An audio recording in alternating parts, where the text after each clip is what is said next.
mau minta maaf kepada Presiden Pak Prabowo. Saya minta maaf terhadap rakyat Indonesia.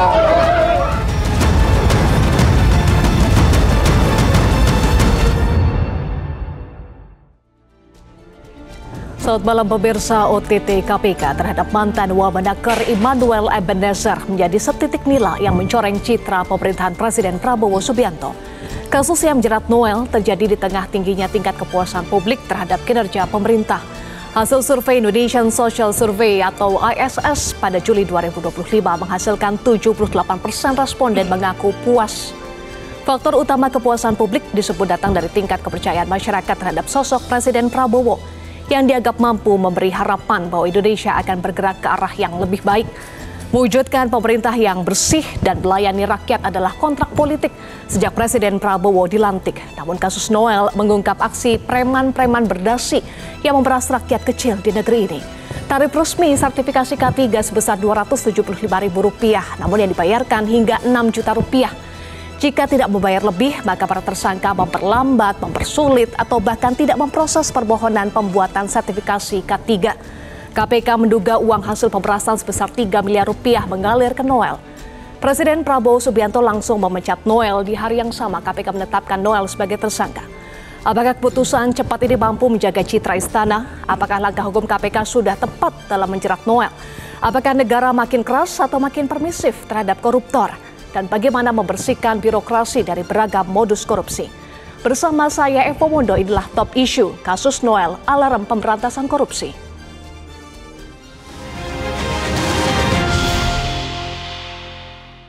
Ya, sudah hadir narasumber di studio Metro TV, anggota Komisi 9 DPR RI Irma Suryani Chaniago. Selamat malam Bu Irma. Selamat malam. Apa kabar? Alhamdulillah baik. Alhamdulillah. Sekretaris Jenderal Organisasi Pekerja Seluruh Indonesia atau OPSI, Timbul Siregar. Selamat malam Pak Timbul. Terima kasih sudah hadir dan terima kasih juga sudah hadir di Studio 1 Metro TV Mantap Penyidik KPK Yudi Purnomo. Selamat malam Mbak. Selamat malam Mas Yudi dan pengamat politik Adi Prayitno. Selamat malam Mas Adi. Selamat malam Eva. Baik, langsung saja saya akan ke Pak Timbul. Pak Timbul, puas dengan penangkapan Noel dan oknum Kemnaker? Ya, ini menguak ya bahwa persoalan di Kementerian Tenaga Kerja itu banyak. Memang di Kementerian Tenaga Kerja itu kan banyak proses perizinan, pendaftaran ya. Kemarin itu yang tenaga kerja asing, sekarang K3. Mungkin besok apa lagi? Karena memang banyak ya pendaftaran peraturan perusahaan, perjanjian kerja bersama, WLKP dan yang memang juga mitranya ya pengusaha. Banyak celahnya. Banyak celahnya. Jadi tentunya proses-proses ini yang berpotensi akan akan menjadi masalah berikutnya, ya. Nah, tentunya ini kan juga menguak tabir bahwa persoalan-persoalan ini kan yang sangat terkait dengan nasib pekerja di tempat kerja kan. Bahwa memang secara yuridis ada Undang-Undang 1 tahun 70 harus aman tuh tempat kerja supaya pekerja bisa tidak kena kecelakaan kerja, tidak kena penyakit akibat kerja. Diturunkan lagi di Undang-Undang 13 2003 pasal 86, 87 sampai 87 itu harus ada SMK 3, sistem manajemen K3 yang diturunkan di PP 50 2012 tentang penerapan operasional SMK 3 yang di pasal 10-nya kewenangan itu harus ada buktinya yaitu izin itu sertifikat itu dan pasal 12-nya perusahaan wajib menunjuk SDM perusahaannya untuk memiliki itu. Nah, jadi ada kebutuhan dari perusahaan mendapatkan SDM yang memiliki kompetensi K3 itu. Betul, banyak perizinan, banyak celah, salah satunya adalah K3 ini ya.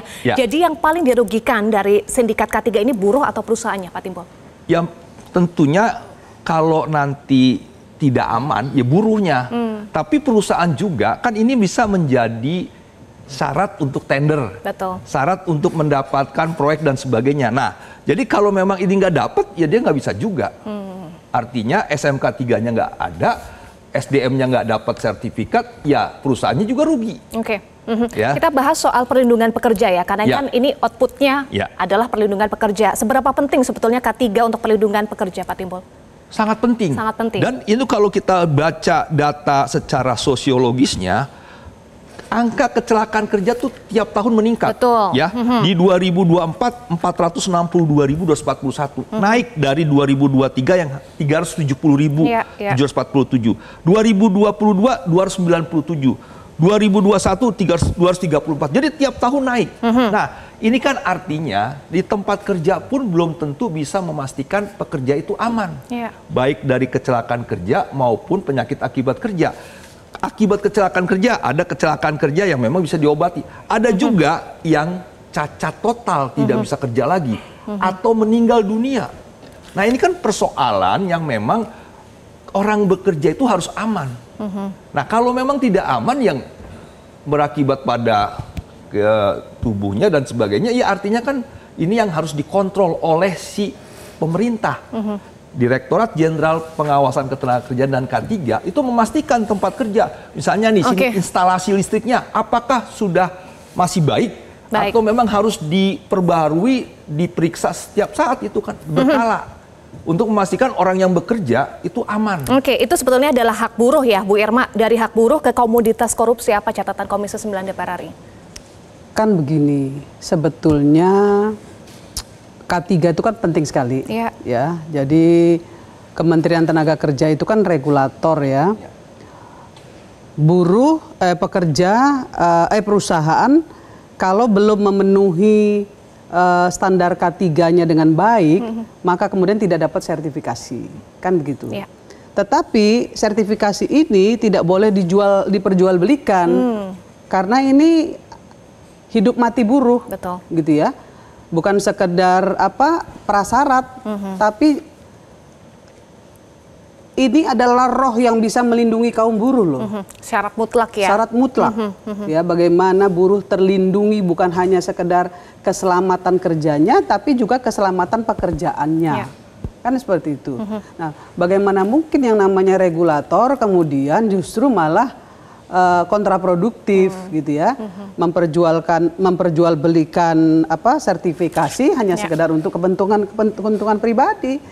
Nah, ini menurut saya sudah satu hal yang luar biasa buruk dan harus segera diperbaiki. Banyak kasus seperti yang tadi Adinda Timbul sampaikan tadi di Kemenaker itu sudah banyak ya. Satu dirjennya Pak Ibu Rumondang ya, itu sudah ditahan. Kemudian ada masalah tenaga kerja asing lagi. Harusnya ini menjadi cermin ya, menjadi perhatian dari Wamen ya, Noel, untuk tidak kejeblos. Mantan Wamen ya. Mantan Wamen ini nggak kejeblos di kasus ketiga, keempat, kelima, kan seperti harusnya seperti itu. Dia harusnya kalau tahu dia harus stop itu, dia harus memberhentikan itu. Bukan malah ikutin arusnya. Bukan malah masuk kecebur di dalamnya. Nanti kita bahas lagi. Saya ingin beralih ke Mas Yudi dulu. Mas Yudi, skema korupsi K3 sudah terjadi sejak 2019, bahkan nilai punglinya sampai 81 miliar rupiah. Mas Yudi, saat menjadi penyidik, apakah sudah mengendus indikasi sindikat K3 ini? Ya, kalau kita melihat ya dari apa yang disampaikan oleh KPK kan pengaduannya kan baru masuk beberapa waktu belakangan ini ya. Namun kemudian KPK berhasil membongkar bahwa bukan hanya korupsi yang terjadi pada saat OTT, tapi ternyata jauh ke belakang. Hal ini terjadi karena apa? Karena pertama ya, orang-orang ini kan mereka bermain di ruang gelap. Hanya circle di antara mereka untuk kemudian membangun jaringan kerajaan kecil. Ya, kemudian yang kedua, mereka memberikan upeti ya kepada atasan-atasannya sebagai backing ya, bahwa apa yang mereka lakukan memang sudah sepengetahuan atasannya. Ya, dalam hal ini para pejabatnya. Kemudian yang ketiga, ini terkait dengan aturan ataupun sistem yang sangat jelimet ya, yang istilahnya tidak langsung antara para pekerja ataupun perusahaan dengan Kemenaker, tetapi ada tangan-tangan yang lainnya. Dan yang paling penting adalah bahwa aliran dana yang begitu besar. Pada saat OTT saja KPK berhasil mendapatkan 81 miliar. Tentu ini akan lebih jauh kalau kita melihat bahwa KPK menyampaikan 275.000 ya ternyata 6 juta. Ya. Kalau bicara 81 miliar, ya bisa jadi itu kan hanya berapa puluh ribu orang. Sementara kita tahu para pekerja kan mungkin ada jutaan kali Bang ya. Jadi istilahnya dalam OTT aja dapatkan seperti itu. Ini bagaimana? Jadi mengapa ini baru ketahuan sekarang? Itu dia pertanyaannya. Kenapa baru terungkap sekarang setelah 6 tahun? Karena ada pihak-pihak ya yang selama ini merasa bahwa mereka sudah terlalu dalam di perasnya.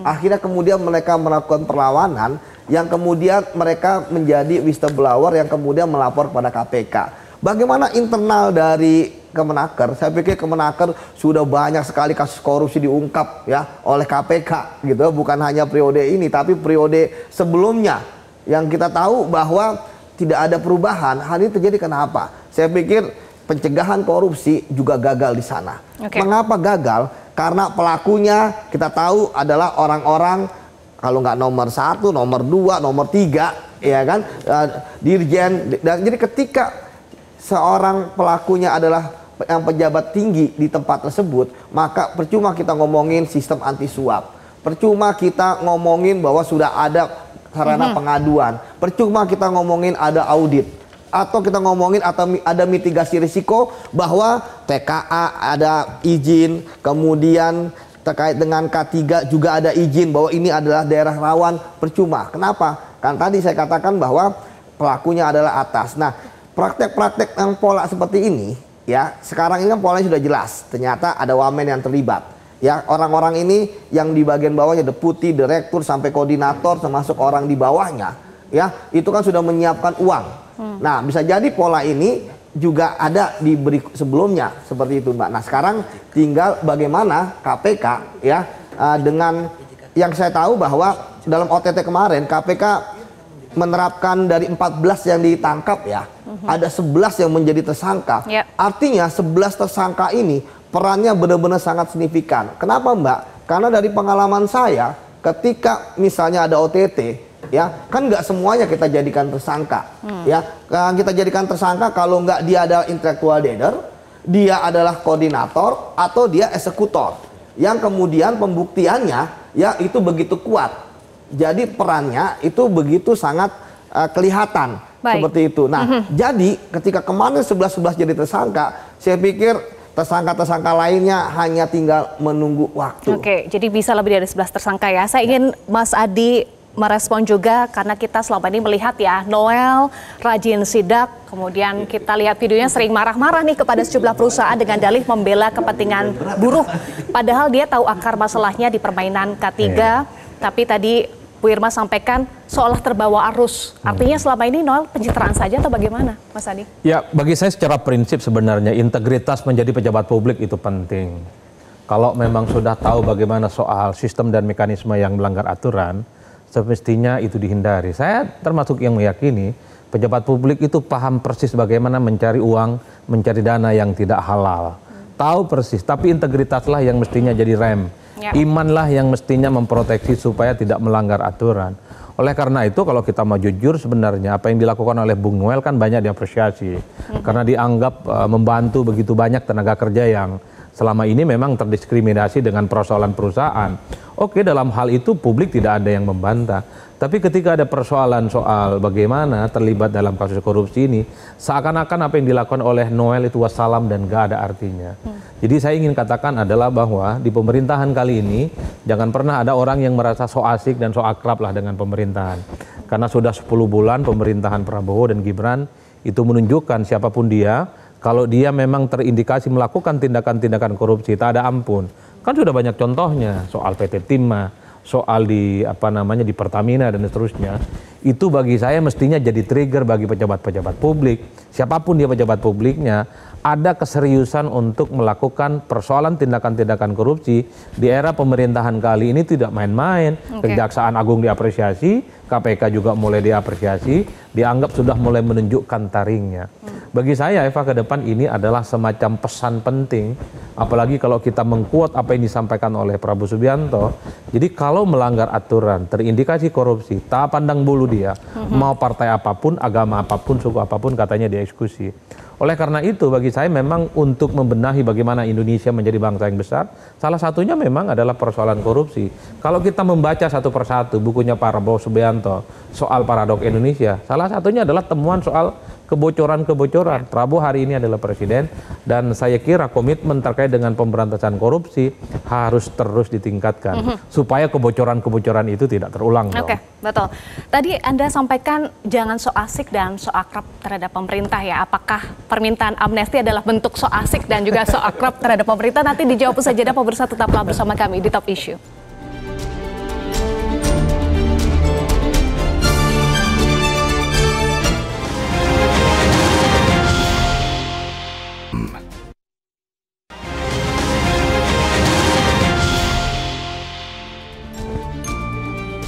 Terima kasih Anda masih bersama kami di Top Issue. Saya lanjutkan, Mas Adi, komitmen Presiden Prabowo terhadap korupsi, komitmen untuk memberantas korupsi. Ya. Apakah artinya permintaan amnesti dari Noel akan ditolak? Ya, saya tidak bisa menebak soal itu ya. Tapi ada kecenderungan bahwa persoalan amnesti itu sepertinya agak sulit untuk diberikan. Pertama, prosesnya juga persidangan kan belum dilakukan.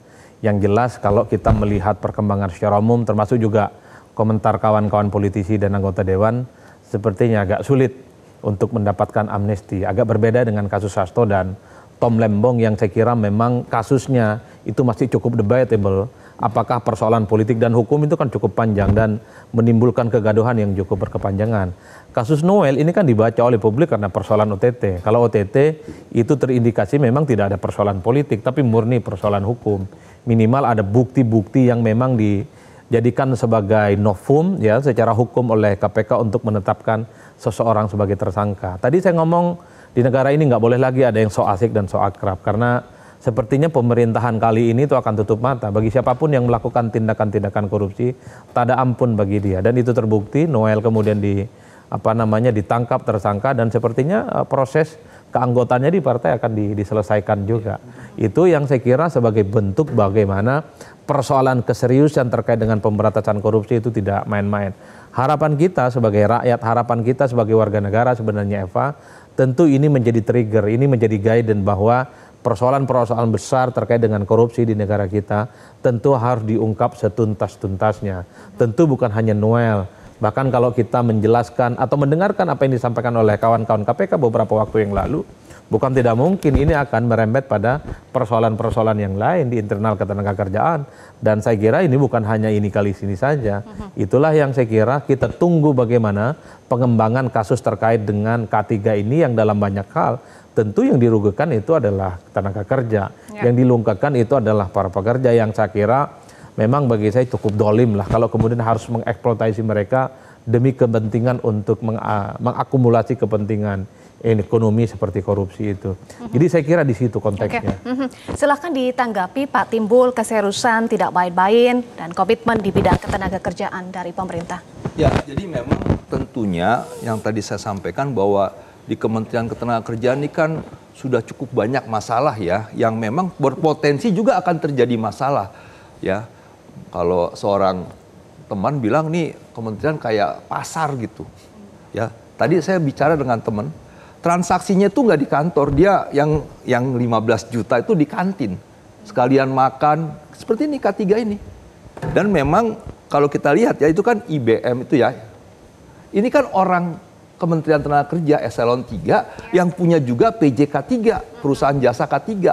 Dialah yang main yang kalau kita lihat itu jumlah biaya yang diambil itu paling besar dia kan yang ngambil ya. Nah, tentunya ini kan juga menjadi sebuah citra negatif. Selagi kita sekarang sedang berharap investasi masuk, iklim investasi lebih baik, ya, pengangguran bisa diturunkan untuk menurunkan kemiskinan.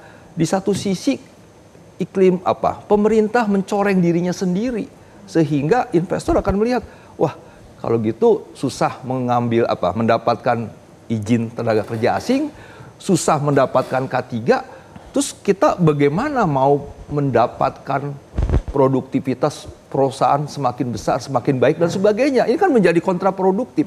Menurut saya ini bagian dari upaya yang akhirnya membuat bangsa kita sedikit datang investornya. Lapangan kerja akan sedikit, pengangguran akan meningkat, kemiskinan akan meningkat.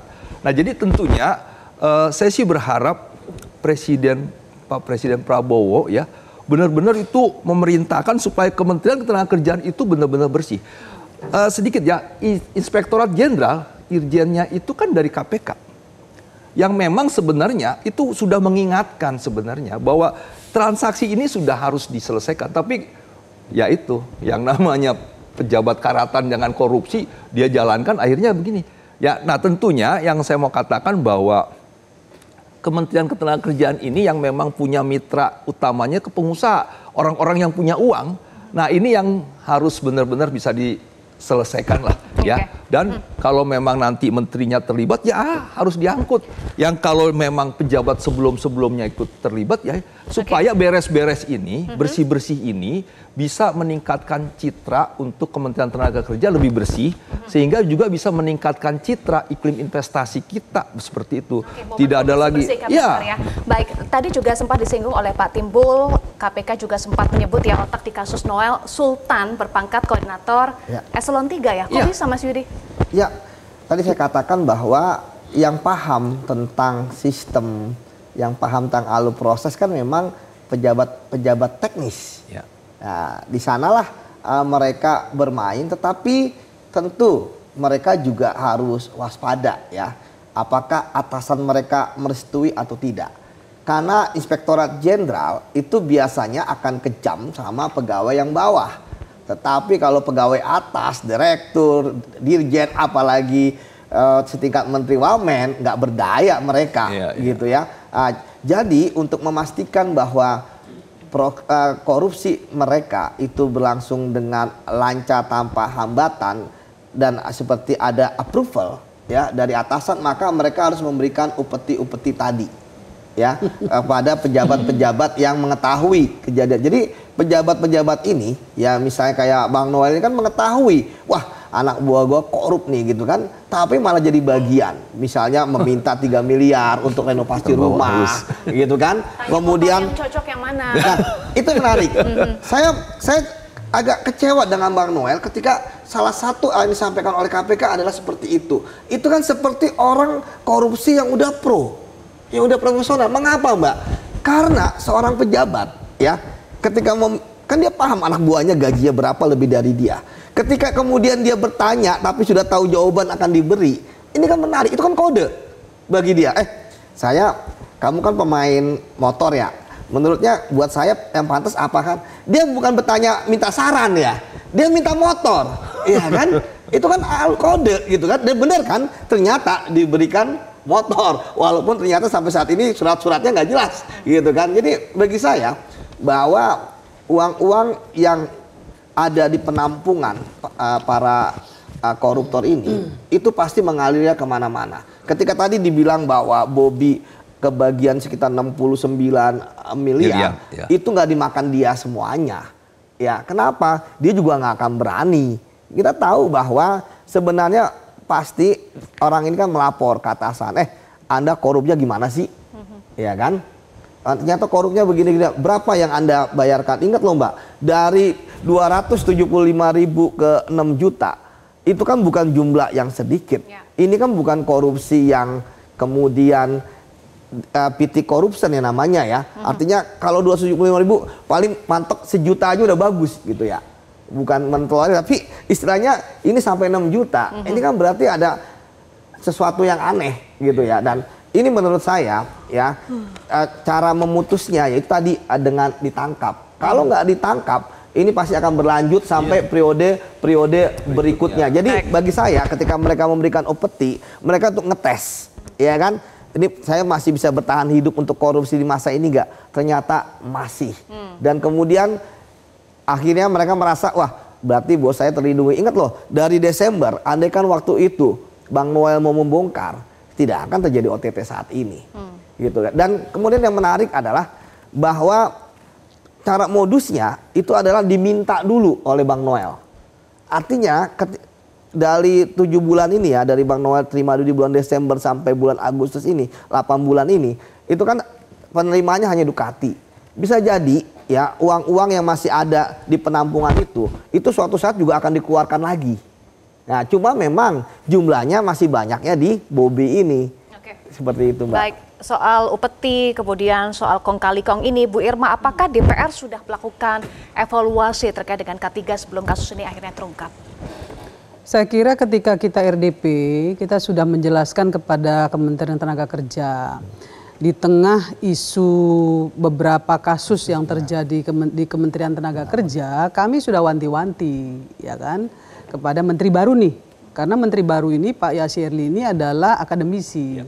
Nah, saya bilang sama beliau, saya bilang, Pak, Bapak jangan kemudian jangan nanti dibohongin nih sama staf-staf Bapak nih, gitu ya. Kemudian program kerja Bapak juga jangan copy paste dari setiap tahun seperti itu, gitu. Sementara situasi ekonomi global ini kan berubahnya sedemikian cepat. Nah, Bapak harus tahu nih bagaimana caranya gitu mengatasi masalah-masalah yang terjadi selama ini di dalam. Dan kalau perlu bersihkan semua tuh, ya semua dibersihkan, gitu. Jangan sampai ada yang tersisa lagi nih dari sisa-sisa masa lalu yang kemudian menjadi yang terus menjadi masalah. Bahkan saya mendengar yang namanya Bobi ini punya PJTKI ya, PJK 3. PJK 3. Perusahaan jasa K3. Nah, itu kan yang seharusnya nggak boleh dilakukan oleh regulator gitu ya. Masa dia bermain di dalam arena yang seharusnya dia menjadi wasit di sana gitu. Nah, yang seperti ini udah kami sampaikan secara tegas kepada Menteri Tenaga Kerja. Termasuk dengan Noel juga saya bilang sebelum kejadian ini, saya bilang kamu sudah bagus nih ya. Turun ke lapangan, sementara Pak Yasirli sebagai akademisi bicara soal administrasi dan lain sebagainya. Tapi ingat saya bilang, yang namanya kapasitas, kalau tidak kamu barengi dengan akuntabilitas moral, kamu akan celaka, saya bilang. Kamu pasti celaka. Itu udah berulang kali. Bahkan di sini kemarin waktu kita ada di sini, waktu saya di Metro dengan beliau, dengan si Noel juga, saya sudah bilang secara tegas. Hati-hati, saya bilang ya, Pak Presiden mengangkat derajatmu, saya bilang ya, memberikan kepercayaan kepadamu, maka kamu harus bertanggung jawab dengan amanah yang sudah diberikan ke kamu. Kamu aktivis, saya bilang, saya juga mantan aktivis, jangan mempermalukan aktivis. Harusnya itu yang kamu lakukan. Jadi di RDP itu pun kami di Komisi 9 sudah wanti-wanti pada Menteri Tenaga Kerja, ya. Semua program-program ketenaga kerjaan hari ini begitu diharapkan oleh Pak Prabowo, Pak Presiden untuk bisa gitu ya meminimais kejadian-kejadian PHK massal yang sekarang terjadi. Bagaimana caranya Kementerian Tenaga Kerja bisa mengkoordinasikan semua kementerian untuk bisa menciptakan lapangan pekerjaan. Ya kalau kemudian belum lapangan pekerjaan tercipta tapi prasyarat untuk bisa membuka lapangan pekerjaan, ya K3-nya diperjualbelikan, gimana caranya nanti? Jadi harus ada upaya bersih-bersih ya, menyeluruh ya, kapasitas harus diiringi dengan akuntabilitas. Kita akan bahas lagi. Usai jeda, pemirsa tetaplah bersama kami di Top Issue.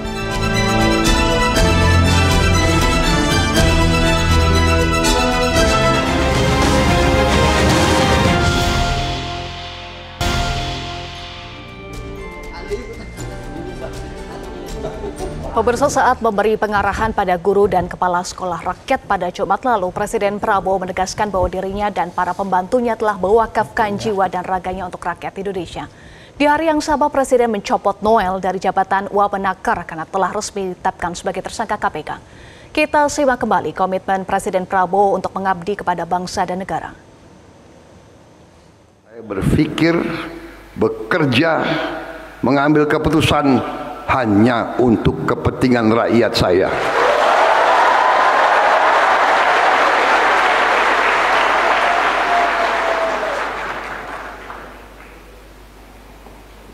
Saya kira saya bersama rekan-rekan saya, menteri-menteri saya, panglima-panglima saya kira kita sudah wakafkan jiwa dan raga kita untuk rakyat Indonesia.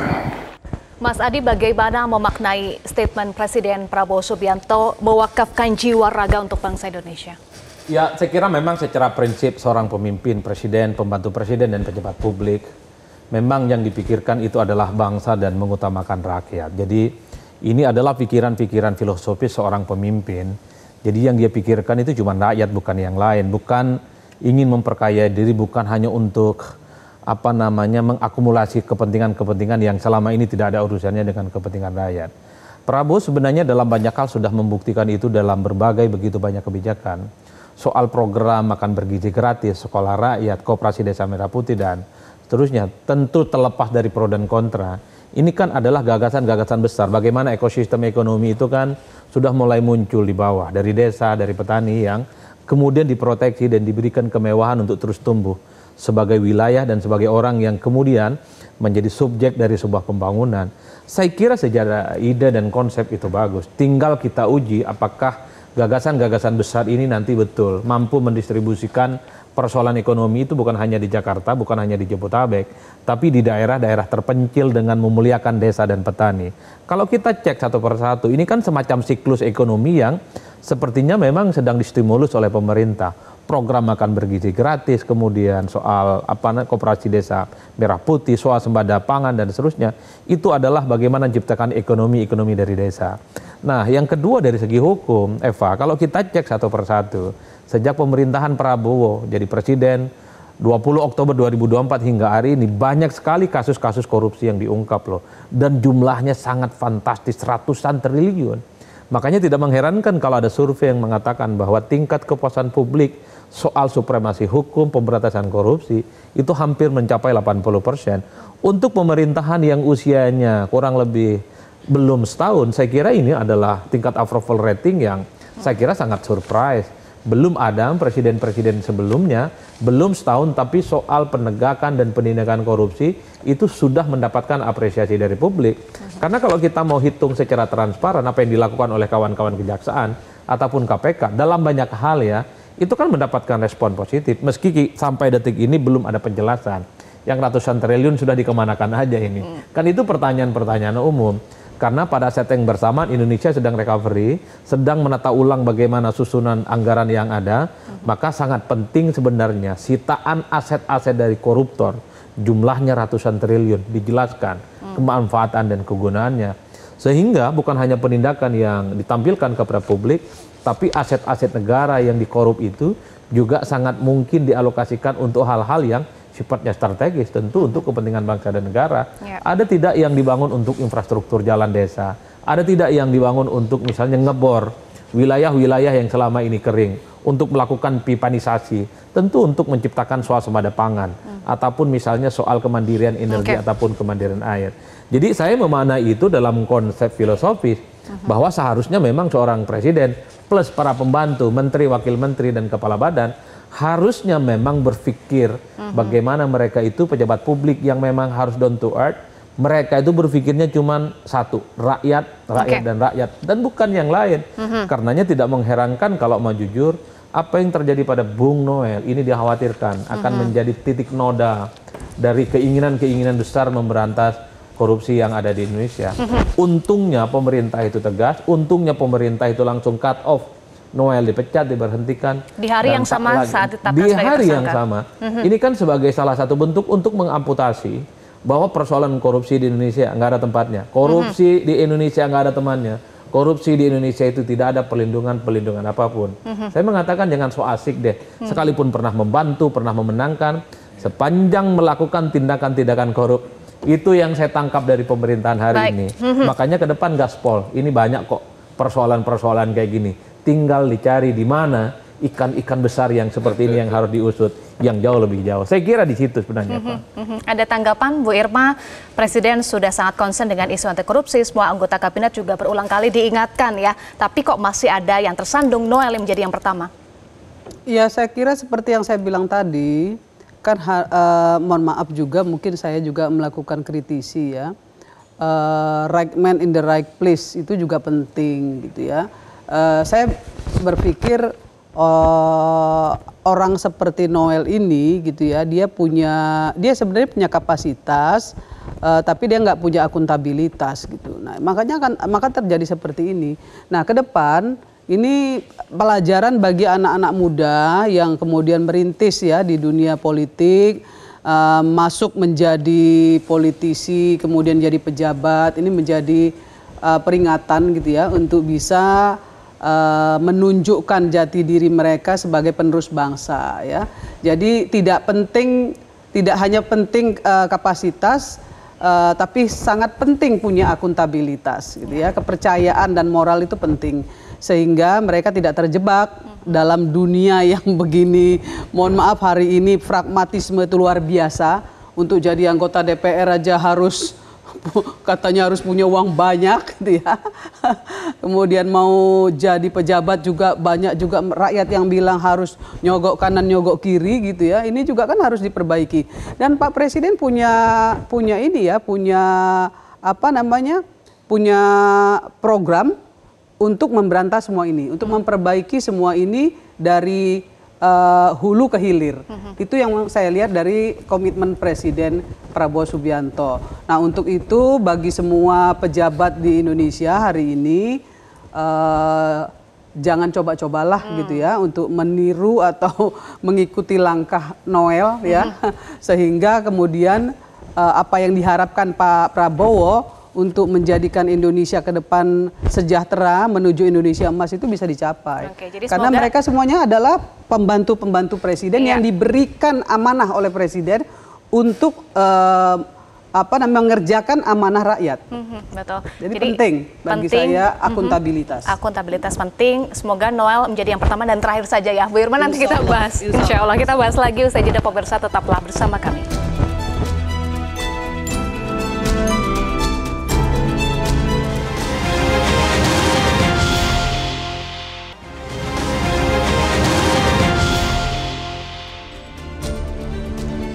Terima kasih Anda masih bersama kami. Pemirsa, saya ingin ke Mas Yudi. Indeks persepsi korupsi Indonesia naik dari 34 ke 37. Ini cerminkan persepsi positif upaya pemberantasan korupsi. Kalau ditarik ke kasus Noel, apakah menjadi alarm pemberantasan korupsi harus semakin serius agar persepsi positif pemberantasan korupsi ini tidak turun? Ya, kalau kita lihat kan sebenarnya naik ke 37 itu kan masih periodenya Pak Jokowi ya. Pak Prabowo baru dihitung nanti pengumumannya biasanya bulan Januari 2026. Jadi mulai dari Januari 2025 ini ya sampai nanti akhir Desember. Dan kalau saya melihat ya, kalau usaha seperti ini itu terus dilakukan, tidak mungkin kita tidak bisa mencapai angka 40 seperti sebelumnya. Kita bisa melihat bagaimana sebenarnya kenapa sih kita terlalu euforia dengan penangkapan Noel ini, padahal sebenarnya ketika KPK ini ada di tahun 2018-2017, ketika saya di sana gitu kan, wamen ini kan mungkin bisa dianggap receh. Dulu kita berhasil menangkap ketua DPR, ketua DPD, menteri ya, MK, ya ketua MK ya kan, kemudian sekretaris MA dan lain sebagainya. Artinya mengapa ini begitu masyarakat euforia, karena sudah lama KPK nggak seperti ini, ya kan? Nah, kita harapkan sebenarnya ini kalau yang pertama dan terakhir jangan sampai. Tadi saya katakan ini kasus kan KPK juga masih banyak PR. Jika misalnya KPK fokus dalam pemberantasan korupsi sama seperti kejaksaan yang lebih banyak kepada kasus kerugian keuangan negara, saya pikir KPK harus lebih banyak kepada kasus seperti ini. Ya, blackmail gitu ya, pemerasan, bribery gitu ya, suap menyuap. Artinya memang dari sisi uang nggak banyak. Ya tadi kan mungkin hanya miliaran. Tetapi dari sisi dampak atau efek ya langsung big fish. Apa sih big fish itu? Itu dari sisi figur, dari sisi jumlah, dan dari sisi dampak kepada masyarakat kasus korupsinya. Ini kan termasuk big fish. Walaupun Noel kalau dilihat hanya terima 3M dan Ducati, tapi kan efeknya kepada buruh. Itulah sebabnya kalau ingin menaikkan menjadi 40 misalnya. Ya, silakan. Noelnya memang cuma terima 3 miliar dan Ducati, tapi seluruh total dari seluruh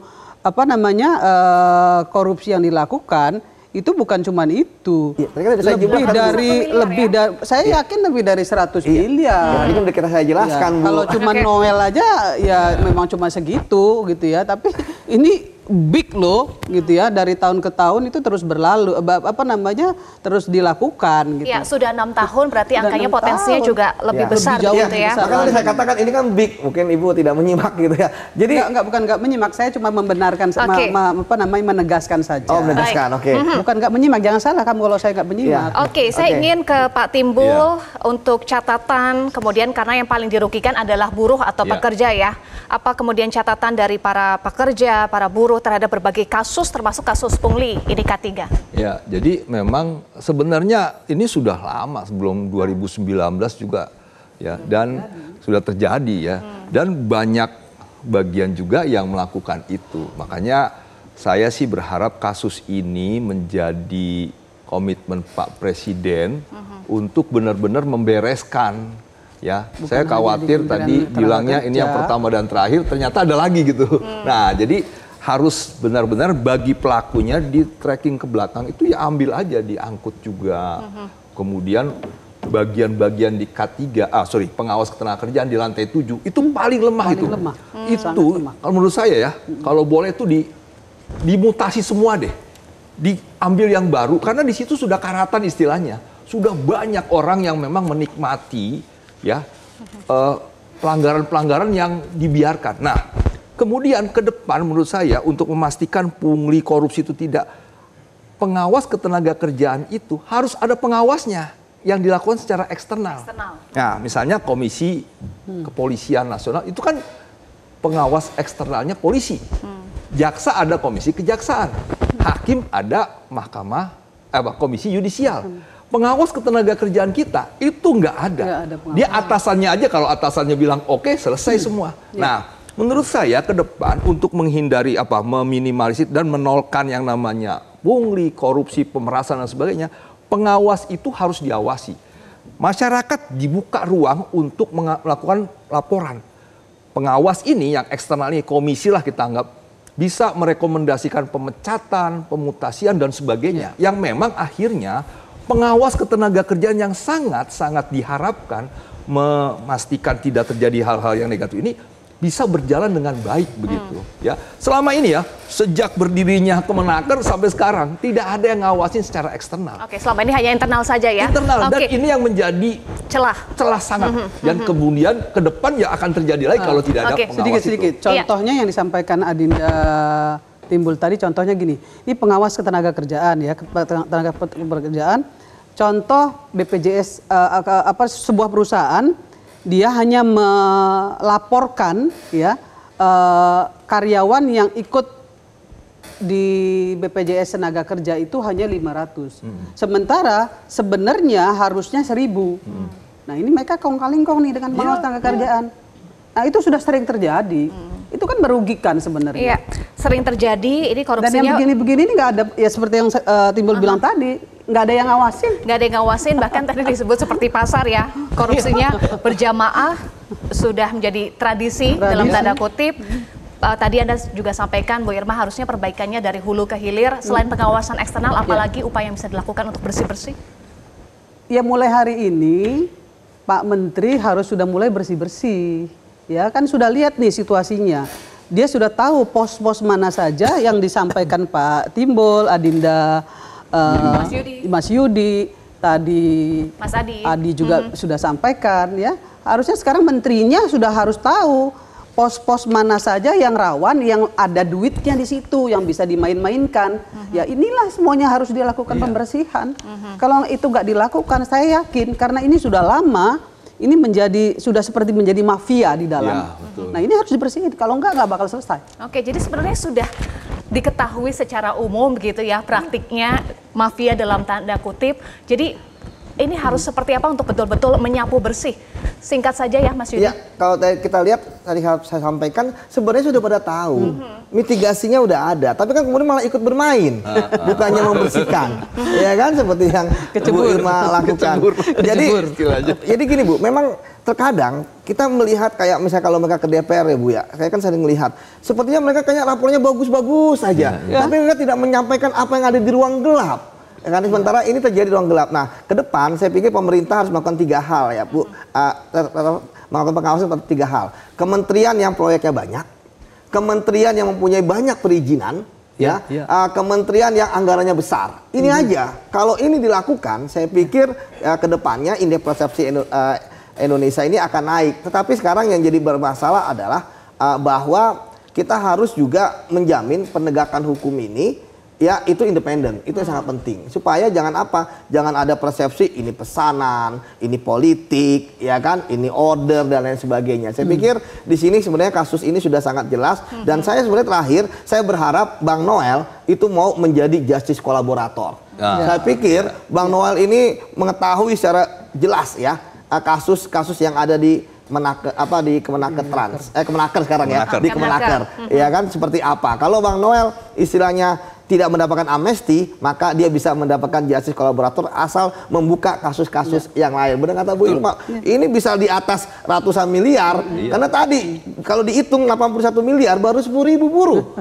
iya kan, sementara buruh udah berapa ratus ribu kan, seperti itu, juta malah, seperti itu Mbak. Jadi saya pikir kita akan menunggu kejutan-kejutan KPK, termasuk apakah KPK berani memanggil misalnya jika diduga ada keterlibatan menteri atau tidak, baik yang sekarang ataupun yang sebelumnya. Oke, jadi upayanya harus tegas dan outputnya juga adalah kepercayaan publik ya, Mas Adi, terhadap pemberantasan korupsi di tanah air. Catatan Anda? Kalau sampai detik ini, saya kira persepsi publik terkait dengan pemberantasan korupsi itu memang di atas rata-rata. Itu tentu tidak terlepas dari ekspos dan pemberantasan korupsi yang sudah dilakukan, terutama oleh dua lembaga dominan ya, KPK dan Kejaksaan. Itu tidak bisa dibantah. Karenanya bagi saya pesannya ini cukup bersayap. Satu sisi, jadi dari segi pelaku jangan pernah main-main, jangan pernah merasa kebal hukum, tidak pernah tersentuh, tidak akan pernah dibongkar. Mungkin beberapa waktu yang lalu punya jaring pengaman dan proteksi yang tidak bisa diungkap. Tapi kalau melihat pemerintahan hari ini, Noel, orang terdekat kekuasaan, wakil menteri, relawan juga, tim pemenangan, selesai ini barang. Nah yang kedua saya kira penegak-penegak hukum kita, KPK, kepolisian, kejaksaan, sudah punya alat deteksi di mana letak kebocoran itu. Tinggal memulai mengeksekusi kebocoran-kebocoran itu selain persoalan Noel. Itulah yang saya kira bagaimana pemberantasan korupsi di Indonesia. Per hari ini kita yakini bahwa ini adalah sebagai jalan yang mestinya diikhtiarkan. Bahwa kalau kita ekonominya ingin maju, ingin tumbuh, korupsinya harus diselesaikan. Jadi persoalan PTGK ini memang di bawah permukaan, tapi ternyata banyak kong kali kong dan merugikan rakyat. Saya membayangkan di tempat yang lain. Saya harus katakan secara jujur, saya membayangkan bingung apa ya di Kementerian Ketenagakerjaan ini ada korupsinya. Saya ingat publik paling ada orang kerja di luar negeri diperas dia, dipalak dia di di bandara, nggak ada yang lain. Ternyata ketika dilihat secara satu persatu, panjang kali ceritanya, persoalan P3K, belum lagi persoalan izin-izin yang lain, izin impor, izin ekspor, bikin perusahaan ini, perusahaan itu dan seterusnya. Bukan hanya di komisi-komisi basah, bukan hanya di kementerian-kementerian yang keuangannya jumbo. Saya hakul yakin di semua kementerian ada lubang-lubang yang pastinya akan dimanfaatkan oleh para calon-calon koruptor itu. Karenanya kita sebagai warga negara mensupport full ini yang dilakukan oleh para penegak hukum, Eva. Pokoknya jangan pernah berhenti dengan Bung Noel. Masih banyak persoalan yang kayak gini, angkanya jauh lebih fantastis, jauh lebih besar. Tentu supaya kita ingin betul-betul bersih dari korupsi. Kecuali pemberantasan korupsi itu hanya sebatas filosofis dan statement-statement awalnya. Dan itu kita tidak mau. Kita tidak mau. Kita ingin ke depan nggak ada tempat bagi koruptor di negara kita. Gimana? Sudah cocok kita ini kan? Jadi sebagai rakyat. Jangan nanti malah menimbulkan ada pemain-pemain baru. Itu yang penting. Kalau ini nggak beratas tuntas, jangan sampai ada pemain baru. Iya betul, karena K3 itu kan hak buruh, jangan sampai jadi komoditas korupsi ya. Baik, terima kasih sudah bergabung bersama kami anggota Komisi 9 DPR RI Irbal Suryani Caniago. Bu Irma, terima kasih. Sekretaris Jenderal Organisasi Pekerja Seluruh Indonesia Topsi, Timbul Siregar, Pak Timbul, terima kasih. Mantan penyidik KPK Yudi Purnomo, Mas Yudi, terima kasih. Dan pengamat politik Adi Praitno, terima kasih Mas Adi sudah bergabung bersama kami. Pemirsa, OTT KPK terhadap mantan Wamenaker menjadi ironi pahit saat keselamatan dan kesehatan pekerja K3 yang seharusnya tidak bisa ditawar karena menyangkut hak perlindungan pekerja, hidup dan mati pekerja, kata Birma tadi ya, justru berubah menjadi komoditas korupsi. Kasus Noel menjadi alarm pemberantasan korupsi di negeri ini. Saya Eva Wondo pamit, terima kasih pemirsa. Demikian Top Issue atas nama rekan-rekan yang bertugas. Saya pamit, terima kasih dan tetaplah bersama kami di Metro TV. Selamat malam, sampai jumpa.